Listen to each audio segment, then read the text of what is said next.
والسلام رسوله الأنبياء والمرسلين أما بعد فأعوذ بالله من الشيطان الرجيم بسم الله الرحمن الرحيم وما أصابكم من مصيبة فبما كسبت أيديكم ويعفو عن كثير صدق اللہ العظیم۔ سورہ شورى کی آیت نمبر 30 ہے۔ ترجمہ ہے، اور تمہیں جو کچھ مصیبت پہنچتی ہے وہ تمہارے اپنے ہاتھوں سے کیے ہوئے کاموں کی وجہ سے، اور بہت سے گناہ تو اللہ تعالیٰ ویسے ہی معاف فرما دیتے ہیں۔ اس آیت میں اللہ سبحانہ و تعالیٰ ہمیں یہ بتا رہے ہیں کہ ہم جو اتنی ساری مصیبتوں کا شکار ہیں اور بہت عرصے سے شکار ہیں، اور ہماری مصیبتیں بڑھتی جا رہی ہیں، تو وہ ہمارے اپنے اعمال ہی ہیں جن کی وجہ سے یہ مصیبتیں ہم پر آتی ہیں۔ اگر ہم صرف اس سال کا جائزہ لیں کہ اس سال میں کیا کیا واقعات پیش آئے، بڑے بڑے چھوٹے واقعات نہیں، جو بڑے واقعات تھے، ورنہ مصیبتیں تو بہت ساری ہیں۔ کہ ترکی اور شام میں زلزلہ آیا اس سال کے شروع میں، اور 6,000 افراد موت کا شکار ہو گئے۔ اس کے بعد ستمبر میں مراکش میں زلزلہ آیا، اور وہاں پر 2,800 کے قریب افراد موت کا شکار ہو گئے۔ پھر لیبیا میں ایک بہت افسوسناک واقعہ پیش آیا، جب وہاں بہت زیادہ بارش ہوئی اور ڈیم ٹوٹ گئے، اور پھر سیلاب آیا، اور ایسا سیلاب آیا ڈیم کے ٹوٹنے سے کہ 4,000 افراد مر چکے ہیں اور 9,000 لاپتہ ہیں۔ وہ پانی کا ایسا ریلا تھا کہ وہ گھروں کو اور لوگوں کو اپنے ساتھ بہا کے لے گیا، اور وہ 9,000 افراد کہاں ہیں، کبھی کسی کی کوئی لاش مل گئی یا نہیں ملی۔ تو اس طرح واقعات ہوئے ہیں۔ پھر کیا ہوا، ہمارے اپنے کراچی میں 14 ستمبر کو زلزلے کے جھٹکے آئے۔ 8 اکتوبر کو افغانستان میں زلزلہ آیا، 1,000 افراد ہلاک ہو گئے۔ 17 اکتوبر کو پھر کراچی میں زلزلے کے جھٹکے آئے۔ تو یہ وہ کچھ خبریں ہیں جو آ، ہم کیونکہ خبریں بہت زیادہ سنتے ہیں تو ہم بھول بھی جاتے ہیں کہ کیا کیا واقعات ہو چکے ہیں، اور یہ واقعات ایک طرف سزا بھی ہو سکتے ہیں، اور دوسری طرف ہمیں ایک وارننگ بھی ہو سکتے ہیں کہ سدھر جاؤ، اپنے اپنی درستگی کی فکر کرو۔ تو ہونا تو یہ چاہیے کہ جب ایسے واقعات ہوں تو ہم اللہ تعالیٰ کے سامنے سجدہ ریز ہو جائیں، ہم گناہوں پہ معافی مانگیں، توبہ کریں اپنے گناہوں سے، اور اپنے حالات ٹھیک کرنے کی کوشش کریں۔ لیکن ہم دیکھتے ہیں کہ جو کچھ ہو رہا ہے وہ اس کے برعکس ہو رہا ہے۔ اللہ ماشاء اللہ اگر کوئی اپنے زندگی میں تبدیلی لے آئے، لیکن یہ کہ ہم نے دیکھا کہ تو ہم نے یہ خبر دیکھی کہ پاکستان سے 5 خواتین مقابلہ حسن میں شریک ہوں گی، جو کہ بہت ہی افسوسناک، بہت ہی شرمناک بات تھی، اور خصوصاً جب کہ دنیا میں اتنے سارے مصائب کا مسلمان شکار ہیں۔ پھر ہم نے دیکھا کہ ہو سکتا ہے بہت سے لوگوں کو یہ خبر نہیں معلوم ہو، لیکن 11 ستمبر کو مصر کی حکومت نے نقاب پہ پابندی لگا دی کہ لڑکیاں، عورتیں جو ہیں وہ اسکولوں میں، یونیورسٹیز میں نقاب نہیں لگا سکتی۔ یہ ایک مسلمان ملک ہے جہاں پہ یہ کچھ ہو رہا ہے۔ بہت سے غیر مسلم ممالک میں بھی یہ کچھ نہیں ہو رہا، جو مصر میں جو جس قسم کا قانون بنایا گیا۔ پھر 6 اکتوبر کو خبر آئی کہ لاہور میں میوزک فیسٹیول ہوگا اور کلچر فیسٹیول ہوگا، اور یہ چلے گا 28 اکتوبر سے 12 نومبر تک، یعنی 2 ہفتے تک ناچ گانے کی محفلیں ہوں گی۔ یہ وہ وقت تھا جب فلسطین پہ حملہ ہو چکا تھا، اور مسلمانوں کو بے دردی سے مارا جا رہا تھا، ان کے ٹکڑے ٹکڑے کیے جا رہے تھے، بچے، بوڑھے، عورتیں، کسی کسی کو بھی نہیں دیکھا جا رہا تھا کہ ہم کس کو مار رہے ہیں، بلکہ جان بوجھ کر سب کے اوپر بمباری کی جا رہی تھی۔ لاہور میں یہ فیسٹیول ہو گیا، اور پھر اسلام آباد کی بھی خبر آ گئی کہ وہاں پہ بھی میوزک فیسٹیول ہو رہا ہے۔ تو یہ ساری باتیں ایسی ہیں جن سے ہم اللہ تعالیٰ کو مزید ناراض کر رہے ہیں، ہم اللہ تعالیٰ کو خوش نہیں کر رہے، ہم اللہ تعالیٰ کو راضی کرنے کی کوشش نہیں کر رہے، ان کو منانے کی کوشش نہیں کر رہے، بلکہ ہم اللہ تعالیٰ کے عذاب کو مزید دعوت دے رہے ہیں۔ اللہ تعالیٰ ہم سب کی حفاظت فرمائے، لیکن ہمارے اعمال ایسے ہیں۔ تو یہ تو چلے سرکاری سطح پر ہو رہا تھا، لیکن انفرادی زندگی میں کیا تبدیلی آ گئی، تو اس بارے میں بھی اگر ہم دیکھیں اپنے آس پاس تو ہمیں نظر نہیں آتا کہ کوئی مسجدوں میں لوگ آنے شروع ہو گئے ہوں یا لوگوں نے دین سیکھنا شروع کر دیا ہو۔ تو ایک غفلت کی زندگی ہے، غفلت کی کیفیت ہے جو پوری امت پر طاری ہے۔ ایک غالباً ایک عرب کہانی ہے جس میں آ، 4 بیل تھے، اور ان 4 بیلوں میں سے 3 کالے تھے اور ایک سفید تھا۔ تو جو 3 کالے بیل تھے انہوں نے آپس میں یہ بات کی کہ اس سفید بیل کی وجہ سے ہم نظروں میں آ جاتے ہیں، اور ہمیں کوئی نہ کوئی درندہ ہم پر حملہ کرنے کی کوشش کرتا ہے، تو ہم اس سفید بیل کو اپنے سے الگ کر دیتے ہیں، اور ہم اس سے الگ ہو جاتے ہیں، تو ہماری جو ہے وہ حفاظت رہے گی، اور ہم پہ کوئی حملہ نہیں کرے گا، کیونکہ ہم اس طرح نظر نہیں آتے جتنا یہ سفید بیل نظر آتا ہے۔ تو اس طرح انہوں نے اس کو اپنے گروپ سے نکال دیا، اور وہ بیچارہ جب اکیلا ہو گیا تو پھر ایک بھیڑیے نے اس کے اوپر حملہ کیا، اور اس کو مار دیا اور اس کو کھا گیا۔ اور یہ تینوں بیل جو تھے وہ دیکھ رہے تھے، اور انہوں نے کچھ نہیں کیا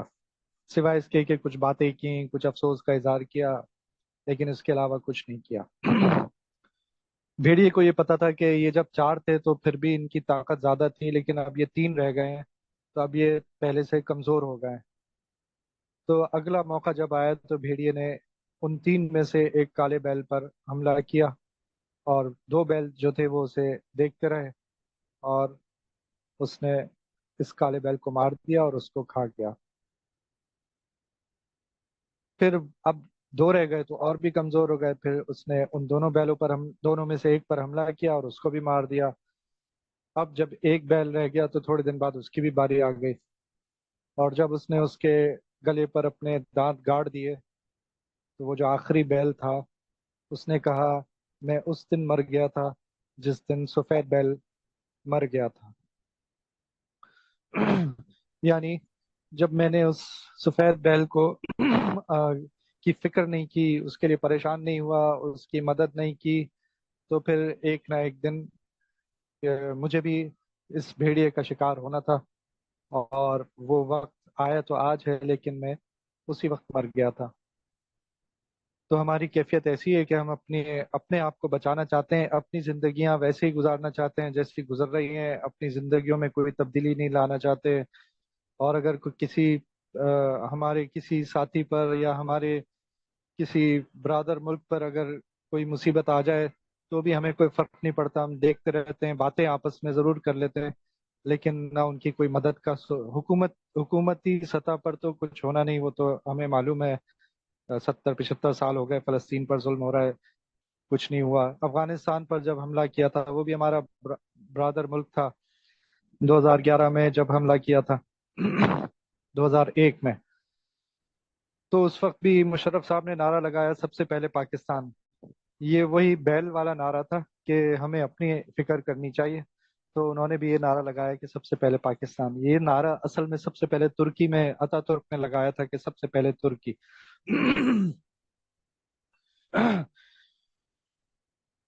تو ہم اب اپنی زندگیاں اس طرح گزارتے رہیں گے تو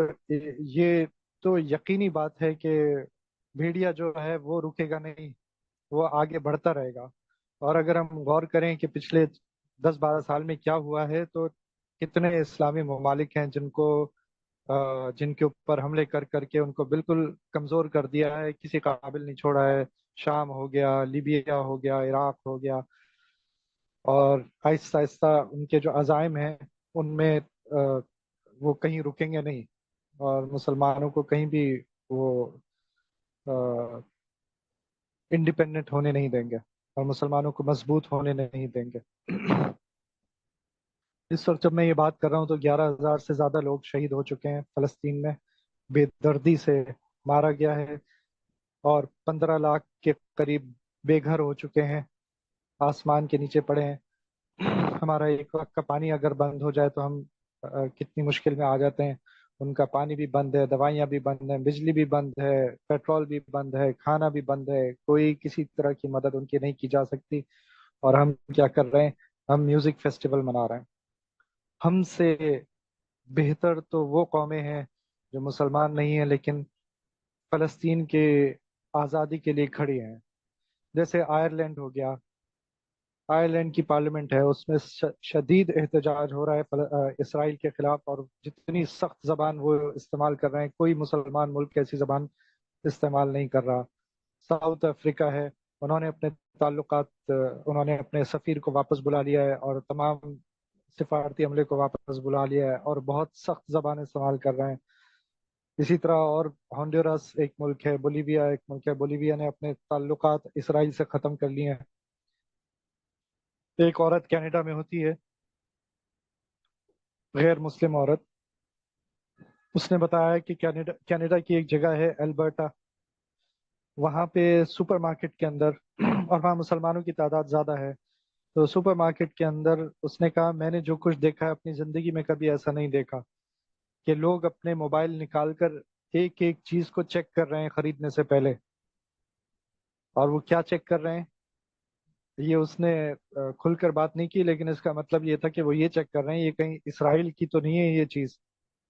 اتنا زیادہ لوگوں کو احساس ہو گیا ہے کہ اب اسرائیل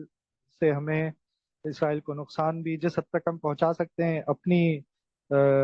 اپنے دائرہ اختیار میں جس حد تک پہنچا سکتے ہیں. اور یہ کہ یہ غیرت کا بھی تقاضا ہے کہ اسرائیل کو جو بھی کمپنیز سپورٹ کرتی ہیں ان سب کا بوائیکاٹ کیا جائے. تو وہ یہ کہہ رہی تھی کہ میں حیران تھی کہ ایک ایک آدمی وہاں پہ موبائل نکال کے اور اسکین کر کے چیک کر رہا تھا کہ یہ کہیں اسرائیل کا پروڈکٹ تو نہیں ہے. تو یہ غیر مسلم ملکوں میں جو ہو رہا ہے وہ بہت سے مظاہرے ہو رہے ہیں، وہ بھی ہمیں معلوم ہے. اتنے بڑے مظاہرے اسلامی ملکوں میں نہیں ہو رہے جیسے غیر مسلم ملکوں میں ہو رہے ہیں. دوسری طرف ہم ہیں ہمارا یہ حال ہے کہ امریکہ کے ویزے کے لیے مجھے ایک صاحب نے بتایا کہ ایک ویٹنگ لسٹ ہے. لوگوں نے اتنے ویزوں کے لیے اپلائی کیا ہوا ہے کہ 1 سال کی ویٹنگ لسٹ ہے، اور اس ملک میں جانا چاہ رہے ہیں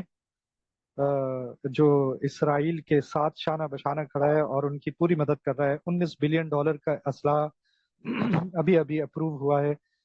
وہاں کی سینٹ سے، امریکہ کی سینٹ سے. اور یہ جو لوگ امریکہ یا جرمنی یا ایسے ملکوں میں جانا چاہ رہے ہیں یہ ہماری نوجوان نسل ہے. میرا بھی جرمنی کے کونسلیٹ میں جانا ہوا تھا کیونکہ جرمنی جانا تھا کسی وجہ سے. تو وہاں سارے نوجوان تھے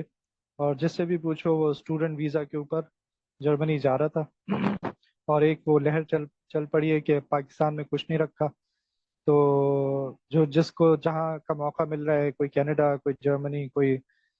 فرانس، کوئی امریکہ، ان ملکوں میں جا رہے ہیں. اور ان ملکوں میں جانے کی جو قیمت وہ دے رہے ہیں، ایک تو وہ مالی قیمت ہے جو وہ دے رہے ہیں، جس قیمت کا صرف ایک حصہ یہ ہے کہ ان کے بینک اکاؤنٹ میں جو اماؤنٹ رکھنا ہوتا ہے اس وہ تقریباً 45 لاکھ 40 لاکھ ایسا اماؤنٹ بنتا ہے، اور وہ ڈالرز میں رکھنا ہوتا ہے ان کے بینک اکاؤنٹس میں. اور جو اس کے علاوہ خرچے ہیں وہ اس کے علاوہ ہیں. اور جو سب سے اہم چیز ہے وہ یہ کہ ریسرچ سے یہ ثابت ہوا ہے کہ وہاں جو مسلمان جا کے آباد ہوتے ہیں ان کی تیسری چوتھی نسل جو ہے وہ ایمان سے فارغ ہو جاتی ہے، مسلمان نہیں رہتے وہ. تو یہ کتنی خطرے کی بات ہے کہ ہم اپنے ایمان کے لیے بھی پریشان نہیں، ہم صرف پیسے کے لیے اور ہمیں ان ملکوں سے محبت ہے جن ملکوں سے ہمیں نفرت ہونی چاہیے، اور وہاں کے ہم خواب دیکھتے رہتے ہیں اور وہاں اپنا مستقبل بنانے کی کوشش کرتے رہتے ہیں، اور وہاں سیکنڈ گریڈ سٹیزن بننے کو بھی تیار ہیں، دوسرے درجے کے شہری بننے کو تیار ہیں، لیکن اپنے ملک میں ہم رہنے کو تیار نہیں ہیں. تو ہماری غیرت کو کیا ہو گیا؟ نہ ہمارے ماں باپ نے اپنے بچوں کو سکھایا کہ ایمان کیا چیز ہے. ان کے لیے بھی اچھی تعلیم، او لیول، اے لیول اور غیر ملکی ڈگری،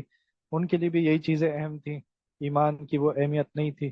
اور ظاہر بچوں کو تو شروع سے ہی یہ باتیں سکھائی گئی تھیں، تو وہ بھی بیرون ملک جانے کے خواب دیکھ رہے ہیں. حضرت خنسہ رضی اللہ عنہ نے اپنے بیٹوں کی کیسی تربیت کی تھی؟ ان کے 4 بیٹے تھے، انہوں نے ان سے چاروں کو یہ کہا تھا کہ میں چاہوں گی چاہوں گی کہ تم سب شہید ہو، جنگ میں شہید ہو، اور میں آخرت میں 4 شہیدوں کی ماں کہلاؤں۔ آج کتنی اولادیں ہوں گی جن کے اندر یہ جذبہ ہوگا کہ ہمیں اپنے دین کے لیے کچھ کرنا ہے، بس دنیا میں آئے اور دنیا سے چلے جائیں گے۔ ایمان تو دل میں ہوگا، لیکن یہ کہ عمل سے خالی ہوں گے، اور جو جو دینی غیرت ہونی چاہیے، جو دینی محبت ہونی چاہیے، اپنے بھائیوں کے لیے جو تڑپ ہونی چاہیے، اپنی بہنوں کے لیے جو تڑپ ہونی چاہیے، وہ دل میں نہیں ہوگی۔ مفتی تقی عثمانی صاحب دامت برکاتہم، انہوں نے ابھی ان کا بیان تھا، اس میں انہوں نے فرمایا، ان سے ایک سوال کیا گیا تھا کہ یہ جو فرینچائز بزنس ہیں، میک ڈونلڈس اور کے ایف سی وغیرہ، تو ان کی جو 90% آمدنی ہے وہ تو فرینچائز اونر یعنی پاکستانی جو بزنس مین ہے اسی کو جاتی ہے، صرف 10% جو ہے وہ آ، ان کمپنیز کے پاس جاتی ہے۔ تو یعنی کہنے کا مطلب یہ تھا کہ ہمیں ان کمپنیز کو بائیکاٹ نہیں کرنا چاہیے، کیونکہ یہ تو پاکستان میں ہی آپریٹ کر رہی ہوتی ہیں، پاکستان میں ہی ان کا منافع جو ہے وہ پاکستان کو ہی ملتا ہے۔ تو حضرت نے اس کا جواب یہ دیا کہ یہ فتوے کا معاملہ نہیں ہے، یہ غیرت کا معاملہ ہے، دینی غیرت کا معاملہ ہے۔ یعنی ان کا مطلب یہ تھا کہ بھئی یہ سوال پوچھنے کا بنتا ہی نہیں ہے، اگر آپ کے اندر غیرت ہے تو آپ تو یہ سوال ہی نہیں پوچھیں گے، اگر آپ کے اندر دینی غیرت ہے تو آپ یہ سوال نہیں پوچھیں گے۔ اور پھر انہوں نے مثال دی کہ کیا آپ یہ یہ یہ لاجک دیں گے، یہ منطق دیں گے کہ میرے جو 100 میں سے 10 روپے ہیں، صرف وہ میرے باپ کے قاتل کے پاس جا رہے ہیں یا میری اولاد کے قاتل کے پاس جا رہے ہیں، صرف 10 روپے جا رہے ہیں 100 میں سے؟ کیا آپ یہ منطق دیں گے، برداشت کریں گے اس منطق کو کہ آپ کسی ایسی کمپنی کی مدد کریں جو آپ کی بھائی بہن یا ماں باپ کو ذبح کر رہا ہے، اور اس کو آپ کہہ رہے ہیں کہ میں تو صرف 10% دے رہا ہوں، یا اگر 5% بھی دے رہا ہوں، چلو 1% دے رہا ہوں، کیا آپ 1% بھی دینا گوارا کریں گے؟ تو ہرگز بھی نہیں کریں گے۔ تو جو کمپنیز ان ملکوں کی مدد کر رہی ہیں جو مسلمانوں کو نقصان پہنچا رہے ہیں، تو یہ تو سوال ہی نہیں بنتا، یہ تو دینی غیرت کا تقاضا ہے کہ ہم کسی حال میں ایسی کمپنی کی چیزیں نہ خریدیں، نہ ان کی کسی بھی طرح مدد کریں۔ پھر حضرت نے فرمایا کہ کاروبار تو بہت کر لیا، بہت پیسہ کما لیا، اب کچھ اور کاروبار کر لو، اگر کرنا ہی ہے تو اس کو بند کر دو۔